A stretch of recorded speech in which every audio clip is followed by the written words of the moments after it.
students, now this video will cover an important topic of reasoning which is word analogy. अब पहले हम definition से start करेंगे कि वर्ड एनालॉजी होती क्या है. वर्ड से स्टार्ट करते हैं. Word we know is a collection of letters that are collected together in order to form a word. तो वर्ड क्या है हमारा?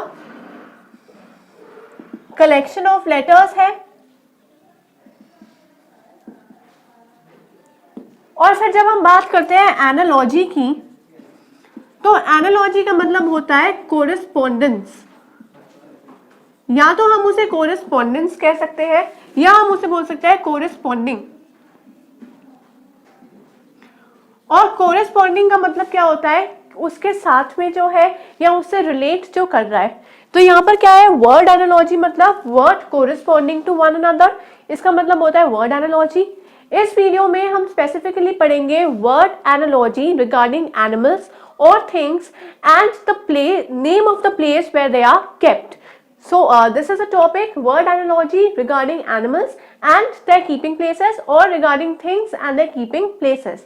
अब जो analogy है, यहाँ पे analogy का मतलब जब भी analogy word आएगा या कोई भी analogy के regarding question आएगा, be it number analogy और word analogy या letter analogy, तो जब भी analogy आएगा basically, तो हमने ये देखना है कि question का format कैसा होएगा. क्वेश्चन का फॉर्मेट ऐसा होगा कि there will be 4 words which are being provided to you. एक होएगी हमारी एंटिटी 1, उसके कोरेस्पॉन्डिंग होएगी एंटिटी 2. एंटिटी 1 के कोरेस्पॉन्डिंग होएगी एंटिटी 2 और इन दोनों के बीच में कोई रिलेशन होएगा या कोई रूल होएगा जिससे वो सेटिस्फाई होंगे. कोई रिलेशन होएगा या कोई रूल होएगा या हम बोल सकते हैं कि कोई भी पैटर्न होएगा. अब हमें दी जाएगी एक और एंटिटी, वो है एंटिटी नंबर 3. जो एंटिटी 3 है उसके कोरिस्पॉन्डिंग एक एंटिटी 4 होएगी. एंड हमारा क्वेश्चन क्या होएगा कि we have to find out this entity number 4. अब कैसे पता लगेगा? वो इन दोनों से पता लगेगा. जो भी रिलेशन या जो भी रूल या जो भी पैटर्न इन दोनों के ऊपर लगेगा, वो same pattern we have to apply on our entity number 3 and then whatever result we are getting, that will be entity number 4. This will be more clear through example. अब यहाँ पर हम पढ़ रहे हैं places and animals and things and the places where they are kept. Now word analogy is such a topic which has lesser relation with reasoning but more with general knowledge. If our GK is very strong, then we will easily be able to perform these questions. We will be easily getting the answers. But if our GK is not very strong and we are dull in our general knowledge, then I guarantee you that you will not be able to solve these questions. So my personal suggestion to you is that please focus more on general knowledge. क्योंकि अगर यहाँ पर मैं जैसे topic की बात कर रही हूँ, एनिमल्स हैं और जहाँ पर वो रहते हैं, अगर आपको उन्हीं का एक नेम पता ही नहीं होएगा कि उस प्लेस को बोलते क्या है, then there is no point कि आपको कोई भी आंसर आए. जैसे अगर मैं बोल दूं कि मुझे पता है कि एनिमल्स जो है वो जू में रहते हैं, मतलब एनिमल्स जो है they are related to zoo, they have a relation. That here I am talking about animal and in second I am talking about the place where they live. So जहां पर भी एरोप्लेन्स रुकते हैं या जहां पर वो प्लेस होते हैं उसको क्या बोलते हैं? Now most of you will say airport, but that is a wrong answer. Airport is a place where you board the aeroplanes. It is not the place where the vacant aeroplanes are kept. उनके लिए there is a specific name given and that name is hangar. Hangar. Hangar. This is a place where aeroplanes are kept. अब अगर हमें इस place का नाम ही नहीं याद होएगा तो अगर ऑप्शंस भी दिए होंगे तब भी कुछ नहीं कर पाओगे. Why? Because अगर आपको ये नेम पता है, only then you will be able to give the correct answer. अगर नेम नहीं पता है तो तुक्के ही लग सकते हैं, उससे आगे कुछ नहीं हो सकता. सो ये तो खाली एक टॉपिक है. I have covered many more topics in the previous videos. Those are currencies and the countries. It can be country and the capital, state and capital, animals and the sound they make. All these are covered in the previous videos. So you can go and visit those videos as well in order to know कि किस किस type के questions जो हैं वो आ सकते हैं. Here I will be explaining you some of the places regarding things and some of the places regarding animals. लेकिन I will be explaining only 5 to 10 places. बाकी it is all up to you how you have to perform and what all you have to learn. So let us take a look at animals and things and corresponding to them the places where they live or where they are placed. So now let us have a look at some of the places and animals and the things and animals and places where they are kept.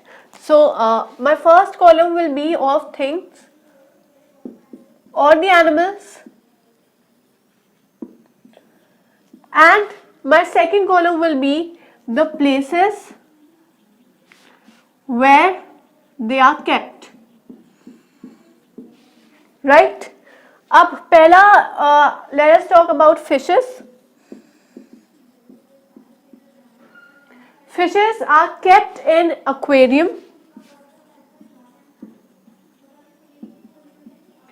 Fishes are found in ponds. Fishes are found in oceans as well. Fishes are found in rivers. But humans अगर fish को पकड़ते हैं तो उसे कहाँ पर रखते हैं? That place is aquarium. They are kept. It is not the natural habitat where they live, but where they are kept in aquarium. Next, clothes. Where do we keep clothes? We do not keep clothes in cupboard, but there is a proper name which is given to the place where we keep clothes or to the almirah, and that is wardrobe. WARDROBE. In cupboard, there is n number of things which can be kept, but when we are talking about a special place where clothes are kept, those are wardrobes. We call those almirahs as wardrobes. Third है fishes, bees. Bees are kept in apiary. We know that bees are basically found in beehives, but when artificially some place is made by humans in order to keep the bees so that they can derive honey out of them, that is apiary. उस जगह को apiary बोलेंगे. और हमें पता है कि birds जो है, birds के घर को we say nest in English, but अगर humans birds को कहीं पे रखते हैं तो उस जगह का नाम बन जाएगा aviary. AVIARY. अगर bees है तो उनकी प्लेस को हम apiary बोलेंगे, अगर birds है तो उनकी प्लेस को हम बोलेंगे aviary. Next, guns. जिस जगह पर या जहां पर भी गन्स रखी जाती है उस प्लेस को बोलेंगे आर्मरी. ARMOURY. आर्मरी. जहां पर गन्स रखी जाती है उनको हम बोलेंगे आर्मरी. देन एनिमल्स जहां पर होते हैं, ह्यूमंस ने अगर एनिमल्स के लिए कोई जगह बनाई है तो वो क्या बन गई है? जू. फॉर एग्जाम्पल छतरी जू. Right. Then 7, patients. Where do we keep patients? Patients are generally found in hospitals. Hospitals are again made by human beings. तो ये सारी वो जगह है जो artificially human beings ने बनाई है, लेकिन उनका अलग से habitat जो है वो अलग होएगा. अब एनिमल्स है, हर एनिमल जैसे डॉग का डेन हो गया, लाइन का केव हो गया, राइट. हर एनिमल की अपनी अपनी जगह होती है, लेकिन जो प्रॉपर ह्यूमन बींग्स ने बनाई हुई है जगह, that is referred to as a zoo. ऐसे ही बीज जो है, बीज का बी हाइव होता है, लेकिन अगर आर्टिफिशियली कभी हम बनाएं कोई भी जगह तो that is referred to as apiary. और ये वो जगह है जहाँ पे हनी जो है वो बी से डिराइव होएगा. Now this is one of the table that I have formed. अब इसके कोरिस्पॉन्डिंग अगर कोई क्वेश्चन आएगा तो वो क्वेश्चन क्या आएगा? The question can be like if clothes are having relationship with wardrobe, then birds का क्या होएगा? Now first I have to make sure that I know the relation between the two. मुझे पता है clothes जो है वो wardrobe में मिलते हैं. ऐसे birds हमें कहाँ पर दिखाई देंगे? In aviary.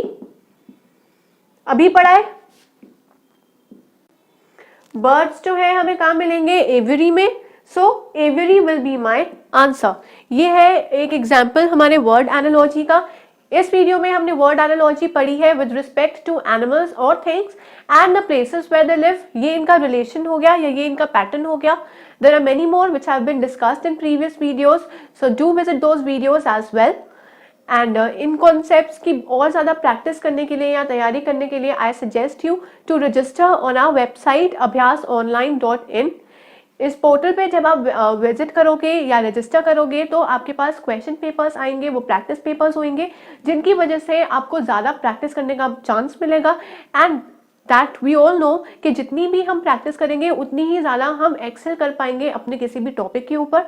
So my suggestion to you is to keep learning and keep practising.